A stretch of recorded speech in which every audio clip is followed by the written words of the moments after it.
Welcome to Suara Hair Channel.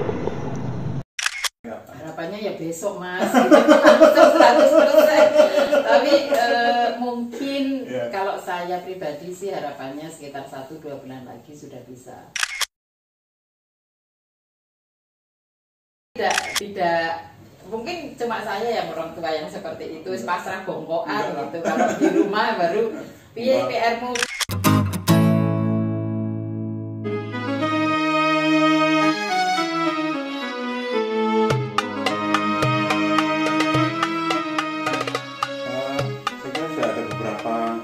Tamu saya yang duduk di sini dari berbagai latar belakang, ada yang dari kampus, ada yang dari sekolah, ada yang guru dan segala macam, yang mereka mengaku pada awal-awal itu agak repot setengah mati karena ini situasi yang tidak terpersiapkan.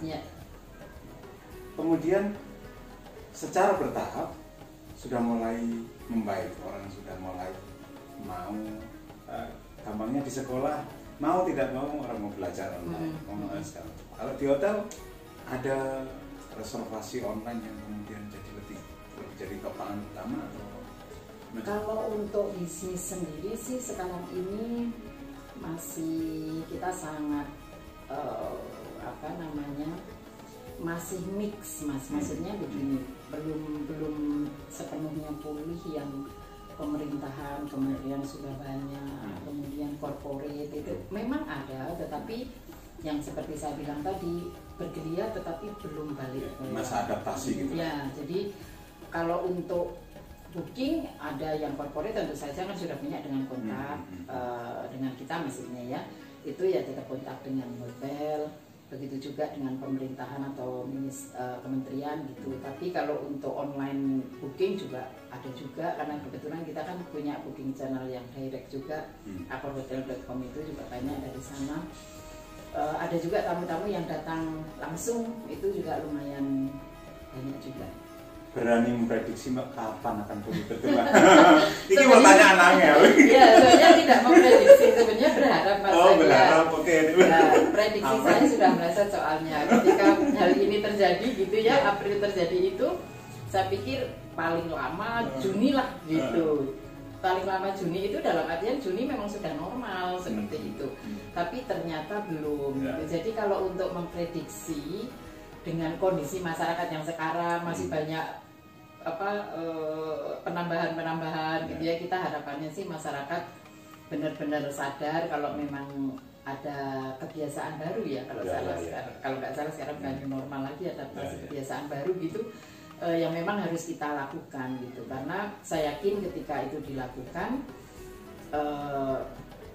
kita sehat tetapi perekonomian juga akhirnya bisa jalan. Kapan harapannya kapan? Harapannya ya besok mas, langsung 100%. Tapi mungkin kalau saya pribadi sih harapannya sekitar 1-2 bulan lagi sudah bisa. Ini. Tapi kalau vaksinnya udah ditemukan katanya Januari ya mungkin tahun depan gitu ya. Seperti itu Mas Akia. Nggak berani ngerti sarungnya winarah ini, nggak berani. Tamu-tamu saya juga sadar gitu, selesai kapan kira-kira? Ada yang menjawab? Enggak. Nggak ada ya, nggak berani mas, betul. Ada yang menarik kemarin, ada yang menyatakan bahwa kita mesti tidak boleh abai pada situasi begini, tapi juga nggak boleh lebay-lebay banget. Nggak boleh takut kalau menurut saya, maksudnya parno ya mungkin, karena kalau parno itu kan negatif. Secara pribadi sempat parno Raka? Alhamdulillah. Takut ya, tapi parno tidak. Saya termasuk orang yang dari awal memang tidak berhenti beraktivitas. Ketika ada itu juga kita masih beraktivitas normal, tetapi ya itu tadi. Kalau dulu ya mungkin cuci tangan itu nek meh mantok gitu ya. Sekarang ya ada kayak di sini ya cuci tangan. Selama kita bisa cuci tangan, sekarang cuci tangan seperti itu sih Mas. Rajin. Ya betul. Bagus sih, menurut saya jadi orang lebih aware dengan kebersihan sekarang. Gitu. Mudah-mudahan harapan Mbak Wiwit itu akan terwujud. Saya kira itu harapan kita semua ya, betul, Mas. Agar pandemi COVID ini segera selesai dan Suara Hair iki iso tayangi saka Ibis. Amin. Boleh kok Mas sekarang, sip, tidak ada masalah. ganti bukan hanya di rumah saja gitu. Ya. Biar kameramennya itu loh juga jalan-jalan Iya, kemana-mana. kasihan ya. Oke, saya pengen tanya lain. Ya. Nah, terkait dengan pandemi COVID, tapi yang Mbak Wit alami selain orang hotel tentu kan juga orang rumah. Anak sekolah dari. Betul. Ada pengalaman baru Online. atas itu. Ya, kalau menurut saya sih bukan hanya pengalaman baru, tetapi juga apa ya? Itu tadi ada perubahan perilaku yang signifikan menurut saya terhadap anak-anak saya terutama. Jadi memang ketika sekolah Kelas itu berapa sekarang? yang satu kelas 1 SMA, yang satu lagi kelas Aman lah 3. ke SMA gitu ya. Kelas tapi baru ini. Oh, baru Jadi masuk. kemarin kan SMP ya kan, yang satu kelas 3. Repot kan? Ya, nah, lebih gini ya Mas, karena kita sendiri juga orang tua kan sibuk dengan pagi sore kerja gitu ya, malam ya ada, tetapi malam kan belajar mengajar sudah selesai kan. Jadi memang baru sadar kalau ternyata memang mereka itu belum sadar atau belum bisa memotivasi diri sendiri untuk berdisiplin. Itu sih menurut saya jadi pelajaran saya juga, karena selama ini ketika anak kita sekolah offline itu kan jujur saja kita sebagai orang tua kan pasrah Bu, bokokan. ya anakku didiken gitu kan, maksudnya ya kita tidak mungkin cuma saya yang orang tua yang seperti itu pasrah bongkoan gitu. Kalau di rumah baru piye PR-mu, piye ulangannya kan gitu. Kalau saya kan mengawal. Gitu ya Mas. Dan sekarang ini kita nggak bisa kayak gitu. Ternyata sekarang ini benar-benar keberhasilan mereka belajar itu ya kita harus aktif gitu. Aktif bertanya setidaknya, walaupun kalau kita dealing dengan teenager anak-anak ABG itu kan kita yang harus kuat, maksudnya ketika ditanya juga mereka kan tidak mungkin yang ditanyakan itu tidak material lah seperti itu. Sudah dikerjakan tugasnya sudah, padahal mungkin belum seperti itu. Jadi memang kita harus recheck lagi dan mana nih buktinya harus sampai situ, yang mana itu tidak kita lakukan ketika mereka belajar offline, karena sistem di sekolahan kan sudah jalan. Sudah jalan, sudah bagus. Ya, kita juga sudah milih sekolah barangkali. Betul. Jadi misalnya kamu nggak ngerjain, mereka punya ya bukan punishment ya, tapi mungkin seperti pembelajaran yang seperti apa gitu. Tapi kalau di rumah kan memang kita nggak ini, dan itu benar-benar perilaku saya sebagai orang tua berubah, perilaku dia juga berubah, karena dari anak yang tadinya disiplin tidak pernah ngumpulin tugas telat, terus sekarang sampai telat-telat yang seperti itu. Jadi telat bareng kok. Ya, Anak Wiwit Nurseka. Iya, karena mamanya ya itu pasrah bongkoan sama anaknya ya kan, salah ya. Gitu. Itu sih Mas, pengalamannya yang menarik ini. Ini bagian yang nggak pernah terungkap loh. Rahasia dapur gitu Nurseka. Tapi ini hal lain. Kenapa kok tertarik ke hotel? Saya kenal banyak teman Mbak Wiwit, ya. Saya pernah satu kantor lama banget dengan teman sekelas Mbak Wiwit, Asep Bina Septriono. Kapan-kapan teko ya. Harus di sini ya. Ngobrol dengan Asep. Saya kenal dengan Triono Lukmantoro, dosen di Mas Adi Prinantio yang sekarang di Kompas. Tadi saya sebut Ikan Chandra yang dulu di Watak Kota. Nah, banyak yang ke media. Dari komunikasi ya? Iya, dari komunikasi Undip, betul Mas. Kenapa ke hotel? Jujur Mas Ahyar, cita-cita saya dari awal ketika masuk ke Undip itu ya memang pengen kerja di hotel dan jadi PR. Tapi jurusan komunikasi kan, bukan PR kan? Komunikasi kan ada dua, jurnalistik sama public relations. Saya yang PR. Memang hotel. Ya memang satu kelas, tapi setelah semester 5 kalau nggak saya kita dijuruskan ya. Dijuruskan untuk dikonsentrasi ya, berbeda. Beda. Saya ambil public relations. Apa? Kenapa kok kepengen ke hotel? Karena bajunya keren. Betul. Saya lihat orang hotel itu wartawan kan ngelomprok. Saya pengen kerja di tempat yang ber-AC gitu loh Mas, karena di rumah nggak ada AC kan, jadi di AC terus gitu. Tapi lebih begini sih, ketika kerja di hotel itu saya lihat kok kita bisa ketemu banyak orang. Nah, wartawan ya iso lah ketemu banyak orang. Ya, tetapi kalau wartawan itu ya saya tidak ini ya tidak ya kan tadi nanya kenapa ya, saya tanya kenapa jadi wartawan. Ora asa nek wawancarane ning IBIS aku ditakoni. Gitu ya, Mas. Lebih ke ketemu banyak orang dan kita itu bisa belajar dengan mereka. Artinya begini. Dan kita bisa, menurut saya wartawan bedanya ya Mas, kalau wartawan itu kan benar-benar harus mencari sesuatu, aktif kesana kesini gitu ya. Harus berbuat jahat gitu.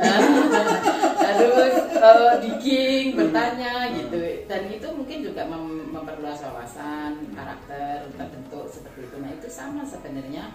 Cuma ini dalam lingkup yang kayaknya dengan ketemu banyak orang itu saya juga bisa mengambil sesuatu gitu dari mereka. Tidak hanya networkingnya, tidak hanya bisnisnya, tetapi lebih banyak pembentukan di karakter saya juga. Jadi dan yang paling penting sebenarnya ketika melihat orang itu saya melihat kok hidupnya itu tidak pernah susah ya gitu. Dan itu menarik buat saya. Karena memang terus gitu ya begitu waktu dulu saya itu zaman saya masuk kuliah kan tahun 90-an. Itu hotel itu kan satu kayak apa ya, sesuatu yang kita tidak bisa masuk gitu ya Mas ya. Gedungnya mewah, lobinya harum yang seperti itu dan orang-orang yang di situ itu kok semuanya ceria, bagaimana sih bisa jadi orang yang seperti itu gitu. Karena memang jujur saya itu tidak seperti itu waktu masuk di Fakultas. Saya orang yang tutup buku, tidak suka bicara, tidak suka tersenyum. Ya, untung aku kenal ya, sudah Mas, udah beda, bicara, sudah bertransform. Nah, sudah banyak bicara, sudah banyak senyum, ya, gitu, orang repot gitu. Ya, itu benar-benar. Jadi ketika itu saya merasa memang aku harus jadi orang seperti itu gitu. Karena kalau aku bertahan dengan seperti ini kayaknya ya memang sebenarnya itu menyiksa buat saya. Tapi saya hidup di dunia saya sendiri, saya tidak suka bicara dengan orang, saya lebih suka baca buku. Mungkin dalam hitungan satu kelas itu bisa ditanyakan sama Asep dan segalanya itu hanya segelintir orang yang berteman sama saya waktu kuliah sampai semester tertentu. Karena memang itu tadi antara yang saya lakukan dengan sehari-hari dengan harapan saya itu beda jauh dan saya memang mengambil itu sebagai tantangan. Artinya mulai kapan titik itu saya mesti jadi orang hotel yang dipilih? Mulai kapan? Sebenarnya ketika saya SMA kan saya banyak baca ya Mas ya. Walaupun saya tidak tahu dunia perhotelan seperti apa, tapi kalau saya baca misalnya cerpen atau novel kan ada aja hotel seperti itu. Nah itu mulai terbentuk. Satu itu, yang kedua memang betapa PR ini sangat berpengaruh dengan keberhasilan satu hotel ini gitu. Jadi ketika itu otomatis sudah timbul dalam diri saya ini, oke, pokoknya aku harus jadi PR.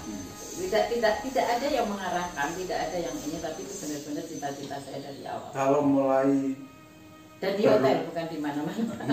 Mulai berubah, mulai bicara ke orang, mulai membangun pertemanan yang hangat dengan banyak orang, mulai senyum, itu mulai kapan? Itu mulai kerja Mas. Jadi ketika kuliah kerja pertama di mana? Di Bali.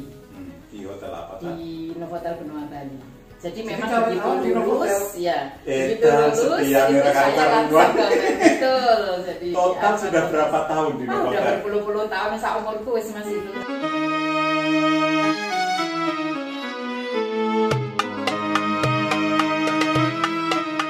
Terima kasih untuk Anda yang sudah sedari tadi menyimak. Juga tentu terima kasih untuk Anda yang sudah subscribe, sudah like, sudah komen, yang bisa membuat konten ini terus produksi dan semakin baik. Juga jika Anda menginginkan ada seseorang, tokoh atau siapapun dihadirkan duduk di situ, silakan cantumkan komen di bawah. Saya akan berusaha untuk mewujudkannya. Jikapun atas kehendak Tuhan kemudian terwujud, ya itu hadiah. Terima kasih. Jika Anda merasa bahwa yang kami bicarakan ngalor ngidul ngetan ngulon tidak karu-karuan ini ada manfaatnya, silakan share ke banyak orang sehingga manfaat itu tersebar lebih luas dan lebih luas lagi. Dan akhirnya kita bertemu di kesempatan yang lain. Assalamualaikum warahmatullahi wabarakatuh. Saya Ahyar M. Permana. Yuk berbagi cahaya.